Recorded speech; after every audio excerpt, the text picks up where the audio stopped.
روزہ. یا ایھا الذین آمنوا، اے ایمان والو، کتب علیکم الصیام، فرض کیے گئے ہیں تم پر روزے.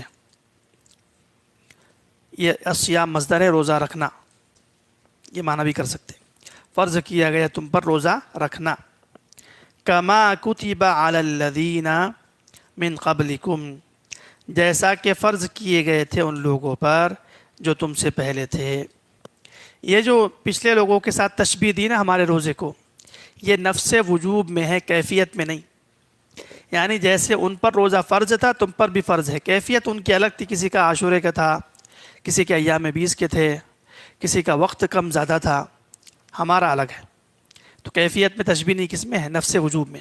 ان پر فرض، تم پر بھی فرض تھے. روزہ کیوں فرض ہوا؟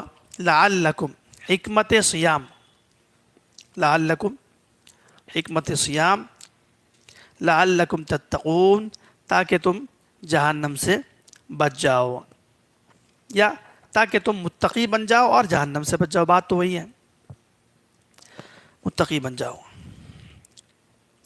یہ بات یاد رکھنا چاہیے، بہت سارے مسلمانوں کو یہ غلط فہمی ہوتی رہتی ہے.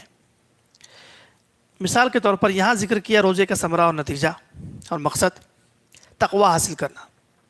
اب ایک آدمی کو تقوی کسی مولوی کی تقریر سے ہو گیا کیا، یا کسی کو کسی شیخ طریقت سے تقوی حاصل ہو گیا، یا کسی کو قرآن کی تلاوت سے تقوی مل گیا، تو وہ روزہ رکھے گا کہ نہیں رکھے گا؟ روزہ فرض ہے، رکھنا پڑے گا نا.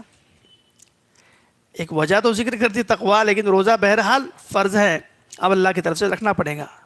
تو کچھ لوگ کہتے ہیں کہ بھئی ہم جو کام کر رہے ہیں نا اس سے جہاد کا ادا ہو رہا ہے. بولے کیا ہو رہا ہے؟ مقصد ادا ہو رہا ہے، لہٰذا جہاد کی کیا ضرورت ہے؟ بتائیے.